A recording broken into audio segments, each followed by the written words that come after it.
Welcome to Bite at a Time Books, where we read you your favorite classics one bite at a time. My name is Bree Carlile, and I love to read and wanted to share my passion with listeners like you. You can sign up for our newsletter at biteatatimebooks.com. You'll also find our new t-shirts in the shop, including podcast shirts and quote shirts from your favorite classic novels. Be sure to follow my show on your favorite podcast platform so you get all the new episodes. We're part of the Bite at a Time Books Productions Network. If you'd also like to hear what inspired your favorite classic author to write their novels, and what was going on in the world at the time, check out the Bite at a Time Books Behind the Story podcast, wherever you listen to podcasts. Today we'll be continuing 20,000 Leagues Under the Sea by Jules Verne. Chapter 10. The Man of the Seas. It was the commander of the vessel who thus spoke. At these words, Ned Land rose suddenly. The steward, nearly strangled, tottered out on a sign from his master. But such was the power of the commander on board. Not a gesture betrayed the resentment which this man must have felt towards the Canadian. Conseil, interested in spite of himself, I stupefied, awaited in silence the result of this scene. The commander, leaning against the corner of a table with his arms folded, scanned us with profound attention. Did he hesitate to speak? Did he regret the words which he had just spoken in French? One might almost think so. After some moments of silence which not one of us dreamed of breaking, "Gentlemen," said he in a calm and penetrating voice, "I speak French, English, German, and Latin equally well. I could therefore have answered you at our first interview, but I wished to know you first, then to reflect. The story told by each one, entirely agreeing in the main points, convinced me of your identity. I know now that chance has brought before me Monsieur Pierre Aronnax, professor of natural history at the Museum of Paris, entrusted with the scientific mission abroad, Conseil his servant, and Ned Land of Canadian origin, harpooner on board the frigate Abraham Lincoln of the Navy of the United States of America." I bowed assent. It was not a question that the commander put to me. Therefore there was no answer to be made. This man expressed himself with perfect ease, without any accent.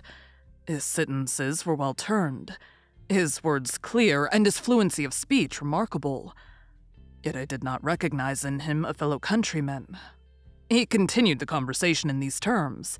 "You have doubtless thought, sir, that I have delayed long in paying you this second visit.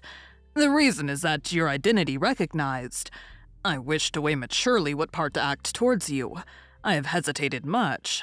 Most annoying circumstances have brought you into the presence of a man who has broken all the ties of humanity. You've come to trouble my existence. Unintentionally," said I. "Unintentionally," replied the stranger, raising his voice a little. "Was it unintentionally that the Abraham Lincoln pursued me all over the seas? Was it unintentionally that you took passage in this frigate? Was it unintentionally that your cannonballs were bounded off the plating of my vessel? Was it unintentionally that Mr. Ned Land struck me with this harpoon?" I detected a restrained irritation in these words.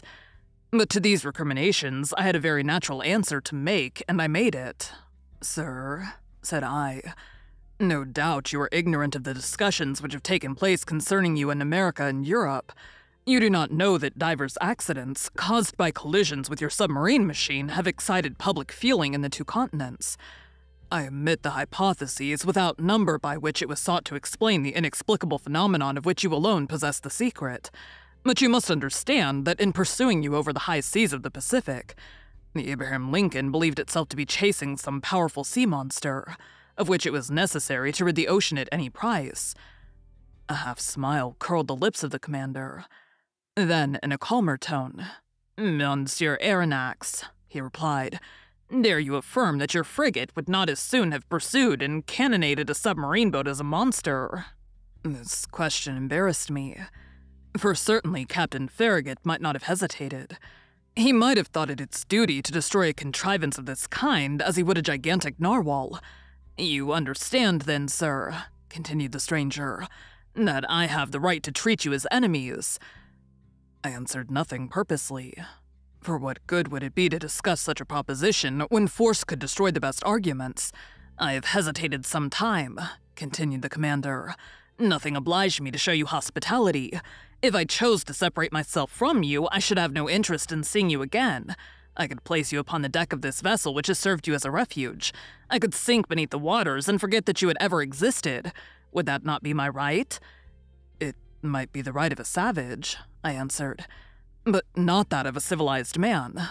"Professor," replied the commander quickly, "I am not what you call a civilized man. I have done with society entirely for reasons which I alone have the right of appreciating. I do not therefore obey its laws, and I desire you never to allude to them before me again." This was said plainly. A flash of anger and disdain kindled in the eyes of the unknown, and I had a glimpse of a terrible past in the life of this man. Not only had he put himself beyond the pale of human laws, but he had made himself independent of them, free in the strictest acceptation of the word, quite beyond their reach. Who then would dare to pursue him at the bottom of the sea when on its surface he defied all attempts made against him? What vessel could resist the shock of his submarine monitor? What cuirass, however thick, could withstand the blows of his spur? No man could demand from him an account of his actions. God, if he believed in one, his conscience, if he had one, were the sole judges to whom he was answerable. These reflections crossed my mind rapidly, whilst the stranger personage was silent, absorbed, as if wrapped up in himself. I regarded him with fear mingled with interest, as doubtless Oedipus regarded the Sphinx. After rather a long silence, the commander resumed the conversation. "I have hesitated," said he, "but I have thought that my interest might be reconciled with that pity to which every human being has a right. You will remain on board my vessel since fate has cast you there. You will be free, and in exchange for this liberty, I shall only impose one single condition. Your word of honor to submit to it will suffice." "Speak, sir," I answered. "I suppose this condition is one which a man of honor may accept." "Yes, sir, it is this. It is possible that certain events, unforeseen, may oblige me to consign you to your cabins for some hours or some days, as the case may be. As I desire never to use violence, I expect from you more than all the others, a passive obedience. In thus acting, I take all the responsibility. I acquit you entirely, for I make it an impossibility for you to see what ought not to be seen. Do you accept this condition?" Then things took place on board which, to say the least, were singular, and which ought not to be seen by people who were not placed beyond the pale of social laws. Amongst the surprises which the future was preparing for me, this might not be the least. "We accept," I answered. "Only I will ask your permission, sir, to address one question to you. One only." "Speak, sir." "You said that we should be free on board." "Entirely." "I ask you, then, what you mean by this liberty?" "Just the liberty to go, to come, to see, to observe even all that passes here, save under rare circumstances. The liberty, in short, which we enjoy ourselves, my companions and I." It was evident that we did not understand one another. "Pardon me, sir," I resumed, "but this liberty is only what every prisoner has of pacing his prison. It cannot suffice us. It must suffice you, however." "What?" "We must renounce forever seeing our country, our friends, our relations again." "Yes, sir, but to renounce that unendurable worldly yoke which men believe to be liberty is not perhaps so painful as you think." "Well," exclaimed Ned Land, "never will I give my word of honor not to try to escape." "I did not ask you for your word of honor, Master Land," answered the commander coldly. "Sir," I replied, beginning to get angry in spite of myself, "you abuse your situation towards us. It is cruelty." "No, sir, it is clemency. You are my prisoners of war. I keep you when I could, by a word, plunge you into the depths of the ocean. You attacked me. You came to surprise a secret which no man in the world must penetrate, the secret of my whole existence. And you think that I am going to send you back to that world which must know me no more? Never. In retaining you, it is not you whom I guard, it is myself." These words indicated a resolution taken on the part of the commander, against which no arguments would prevail. "So, sir," I rejoined, "you give us simply the choice between life and death."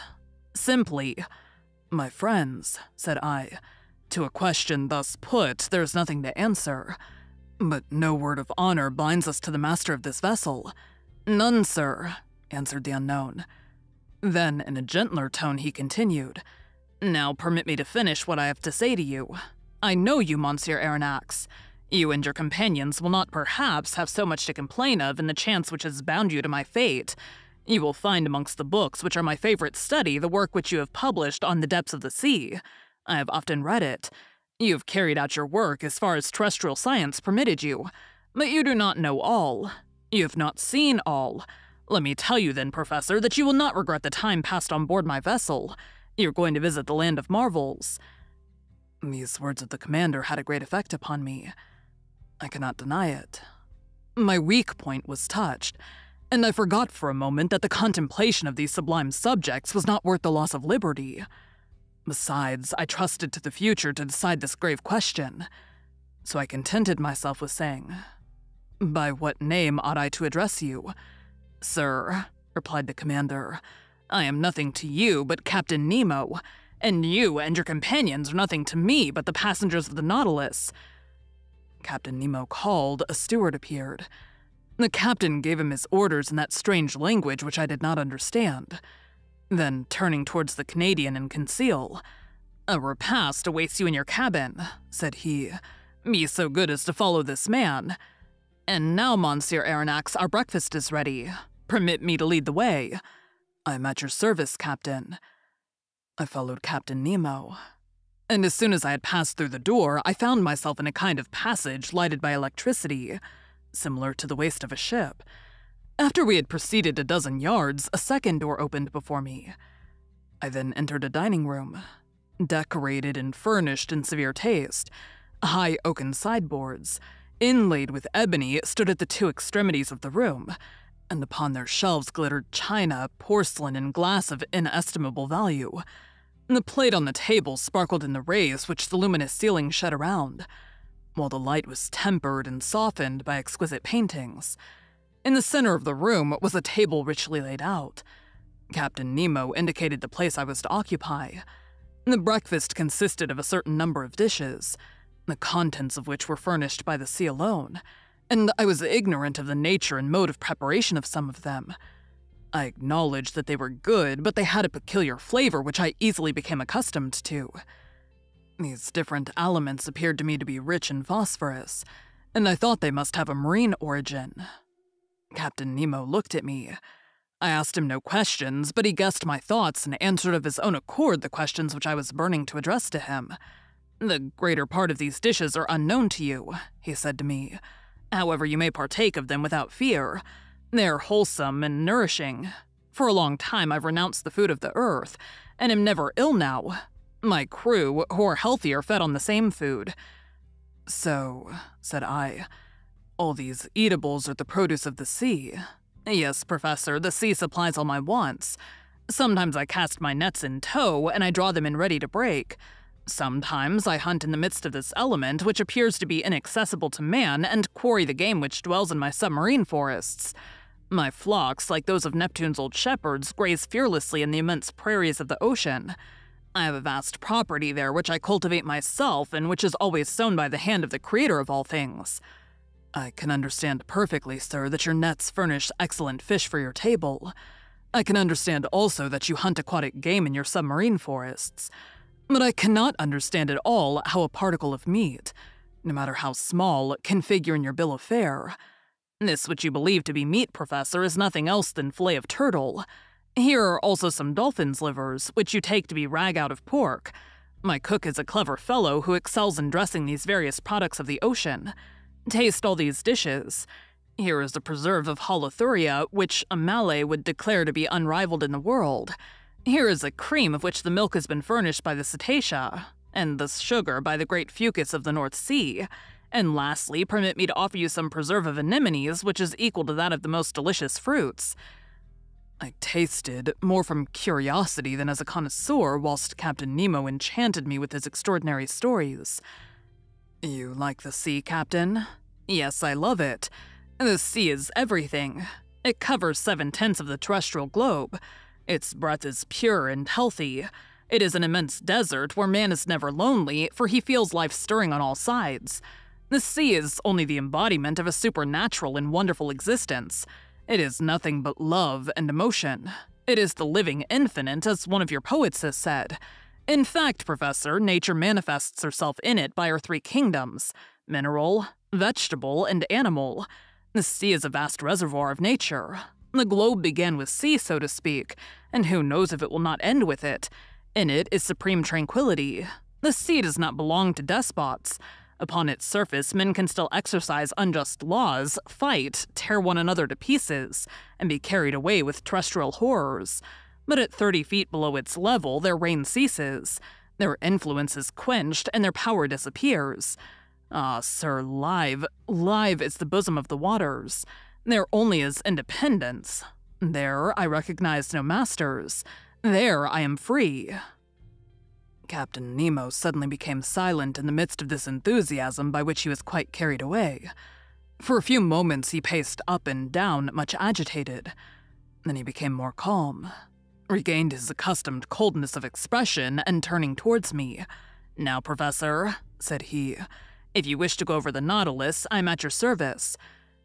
Captain Nemo rose. I followed him. A double door contrived at the back of the dining room opened, and I entered a room equal in dimensions to that which I had just quitted. It was a library.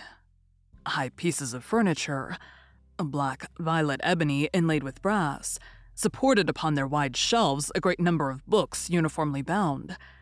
They followed the shape of the room, terminating at the lower part in huge divans covered with brown leather which were curved, to afford the greatest comfort.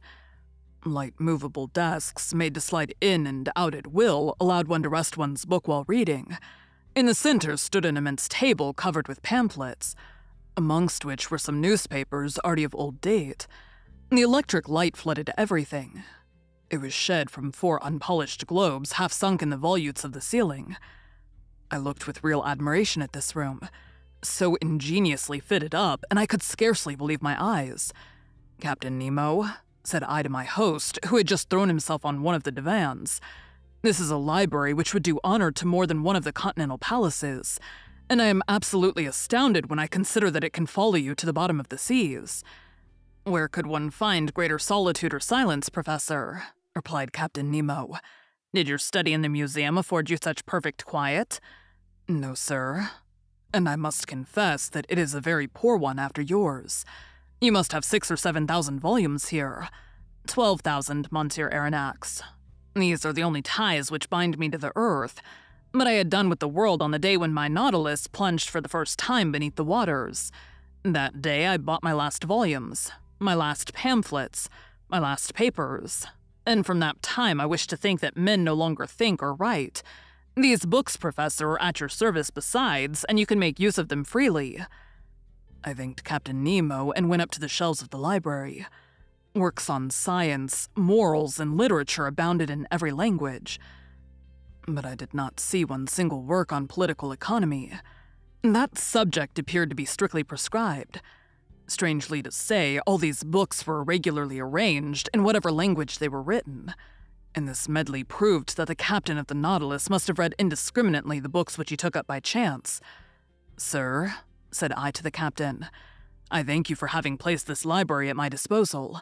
It contains treasures of science, and I shall profit by them." "This room is not only a library," said Captain Nemo. "It is also a smoking room." "A smoking room?" I cried. "Then one may smoke on board?" "Certainly." "Then, sir, I am forced to believe that you have kept up a communication with Havana." "Not any," answered the captain. "Except this cigar, Monsieur Aronnax, and though it does not come from Havana, you'll be pleased with it if you are a connoisseur." I took the cigar which was offered me. Its shape recalled the London ones, but it seemed to be made of leaves of gold. I lighted it at a little brazier which was supported upon an elegant bronze stem, and drew the first whiffs with delight of a lover of smoking who has not smoked for 2 days. "It is excellent, but it is not tobacco." "No," answered the captain. "This tobacco comes neither from Havana nor from the East. It is a kind of seaweed rich in nicotine with which the sea provides me, but somewhat sparingly." At that moment, Captain Nemo opened a door which stood opposite to that by which I had entered the library, and I passed into an immense drawing room splendidly lighted. It was a vast four-sided room, 30 feet long, 18 wide, and 15 high. A luminous ceiling, decorated with light arabesques, shed a soft, clear light over all the marvels accumulated in this museum. For it was in fact a museum in which an intelligent and prodigal hand had gathered all the treasures of nature and art, with the artistic confusion which distinguishes a painter's studio. 30 first-rate pictures, uniformly framed, separated by bright drapery, ornamented the walls, which were hung with tapestry of severe design. I saw works of great value, the greater part of which I had admired in the special collections of Europe and in the exhibitions of paintings. The several schools of the old masters were represented by a Madonna of Raphael, a Virgin of Leonardo da Vinci, a nymph of Correggio, a woman of Titan, an Adoration of Veronese, an Assumption of Murillo, a portrait of Holbein, a monk of Velázquez, a martyr of Ribera, a fair of Rubens, 2 Flemish landscapes of Teniers, 3 little genre pictures of Gerard Dow, Metsu and Paul Potter, 2 specimens of Géricault and Proudhon, and some sea pieces of Bakhuysen and Vernet.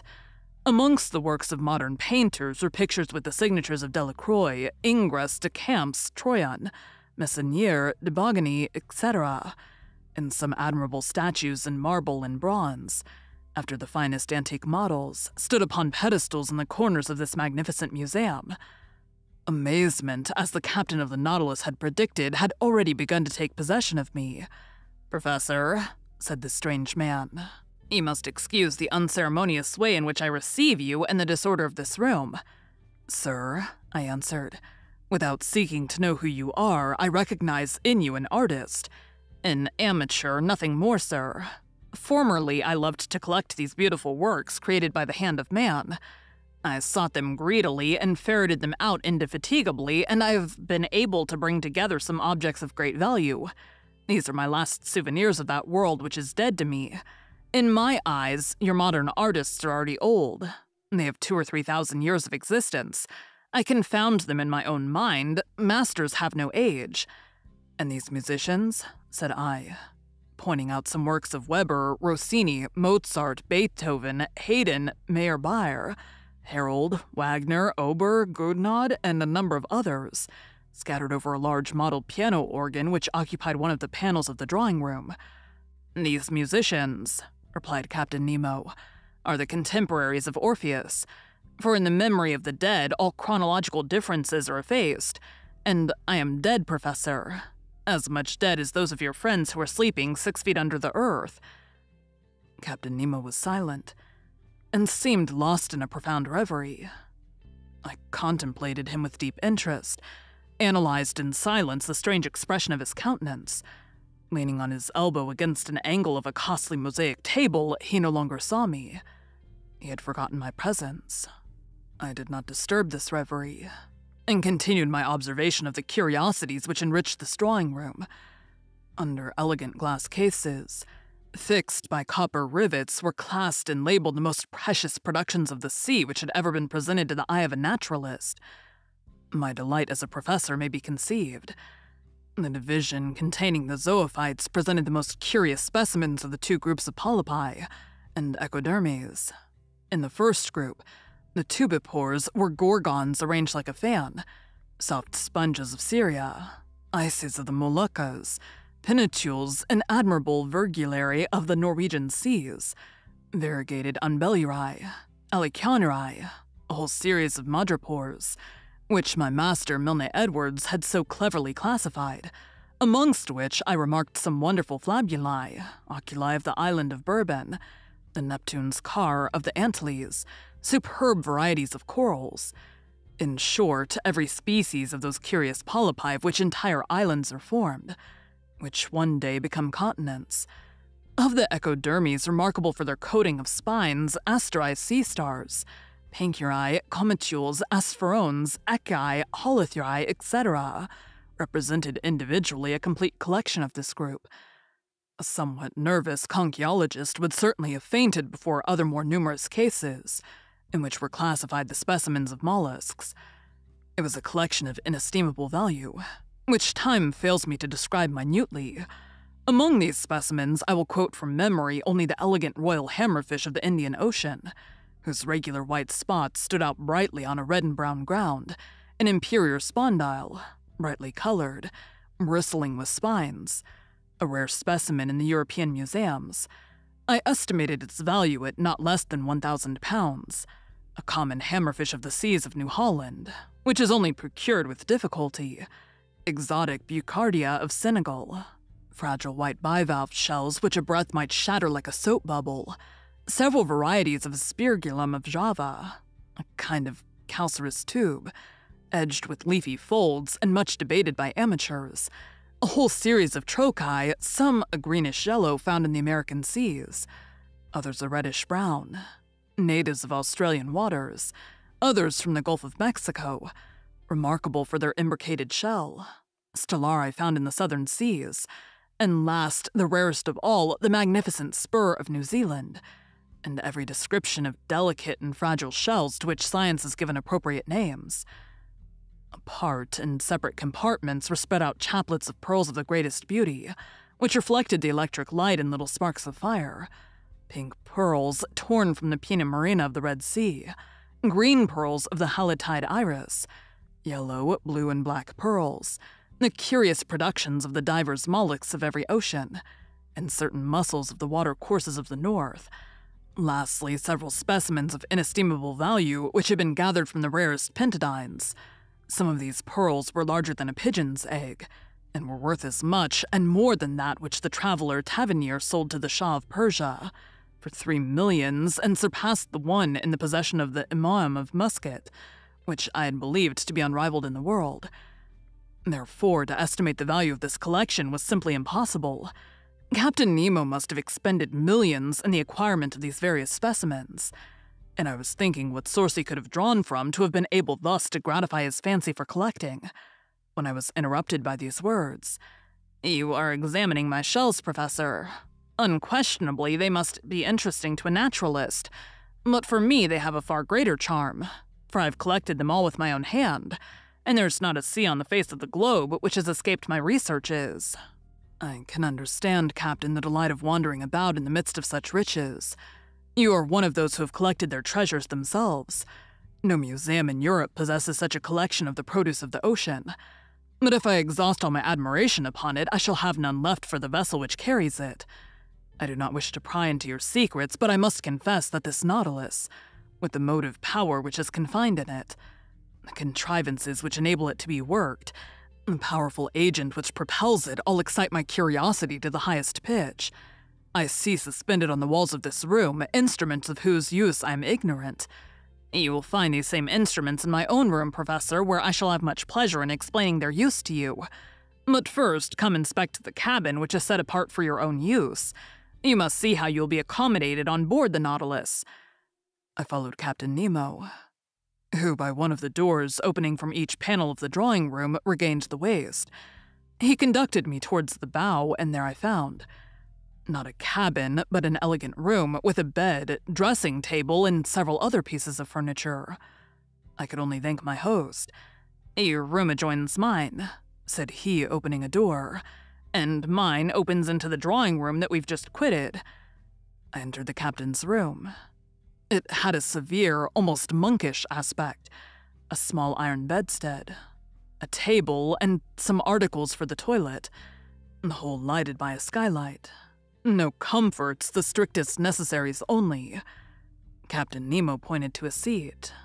"Be so good as to sit down," he said. I seated myself, and he began thus.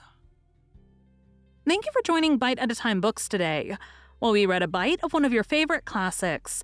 Again, my name is Bree Carlile, and I hope you come back tomorrow for the next bite of 20,000 Leagues Under the Sea." Don't forget, you can sign up for our newsletter at biteatatimebooks.com. And while you're there, check out our t-shirt shop. You can look in the show notes or on our website, biteatatimebooks.com, for the rest of the links for our show. We'd love to hear from you on social media. You can find us everywhere at Bite at a Time Books.